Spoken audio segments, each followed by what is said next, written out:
Far Cry New Dawn is the opportunity to bring Far Cry to the post-apocalyptic world.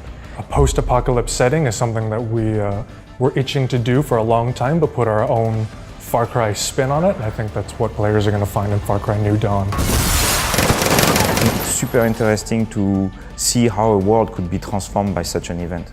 And you know, at UB, we like to really study how we build our worlds. So we actually took the time to study how the world could evolve in 17 years after such an event. So what that means is that after the apocalypse happened, we had some years of nuclear winter, where everything is dead, everything is dry, nothing is growing anymore. After that, there was some periods of harsh winds, where the winds were blowing around all the sands, and next up we have long periods of rain. And that's where Far Cry New Dawn takes place. It's called the super bloom. What it means is that all of a sudden you have these beautiful flowers and beautiful lush vegetations coming out of a very desolate, dry place. And that's where Far Cry New Dawn takes place. It's really different. There is now sand dunes and there is the super bloom. It transforms that place and it creates new opportunities. These sand dunes, they're great to like jump with the buggies. Nature has reasserted itself in a big way in Hope County. Wildlife has changed, the people who live there have changed, so we thought it was the perfect opportunity to explore that. So we knew from the beginning that we wanted to avoid the cliche post-apocalyptic setting. We knew we wanted to make a world that's been colorful, inviting, and just really lush and different. And people who are coming back from Far Cry 5, we also wanted them to explore something completely new and a different setting. And then, yeah, what 17 years did to these characters that you loved or that you hated? Far Cry New Dawn is the narrative sequel to Far Cry 5 in the sense that we're coming back to Hope County 17 years later, but it is the next standalone Far Cry experience.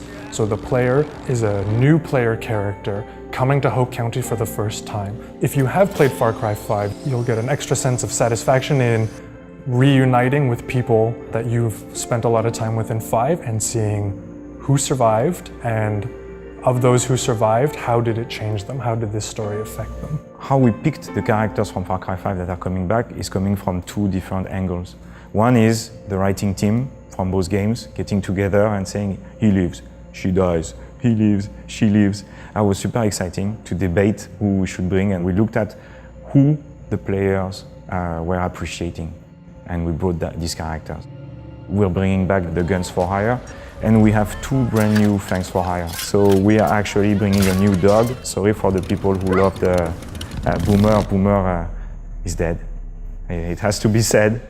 I won't say what happened, but 17 years, whew. But we have a brand new pet dog. He's called Timber. He's an Akita dog. And we listened to the community, and they were asking for being able to have the dog coming with you in the vehicles. And now he can do that, and it's pretty cool. This time we're bringing a massive giant boar. For me, it's a perfect addition to the roster of Far Cry. He's called Horatio the boar. We had the creative freedom to kind of go a bit crazy. And one of my favorite things are the wildlife in Far Cry New Dawn. So where in the past something might feel like it was rare, in Far Cry New Dawn it's the new norm.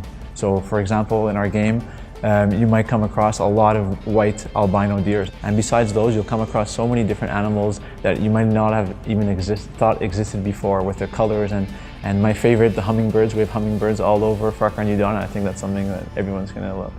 We are bringing a place we call Prosperity. It's a home base. It's going to be a place that the player is going to rebuild.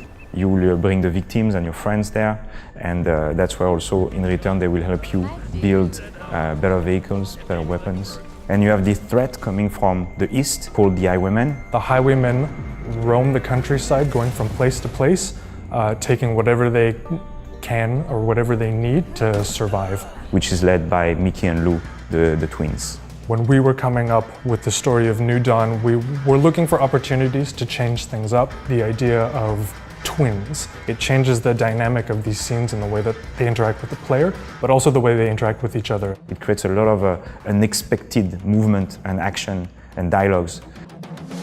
Actually, when we were building the game and doing the research, we were super excited to find a way to give the player the opportunity to visit other places and see what the collapse did. The expeditions enable you to visit other places that have been affected by the collapse. We have a bunch of new locations that are going to bring a fresh take on that players didn't experience in Far Cry 5. And we picked locations that would feel drastically different. The maps are gigantic. It's like a 1 square kilometer by 1 square kilometer, so it's very large. All are totally unique. because these maps are separated from the open world, we don't have the same constraints. So for instance, we can put way more enemies. So the experience is much more intense. There they are! Not today,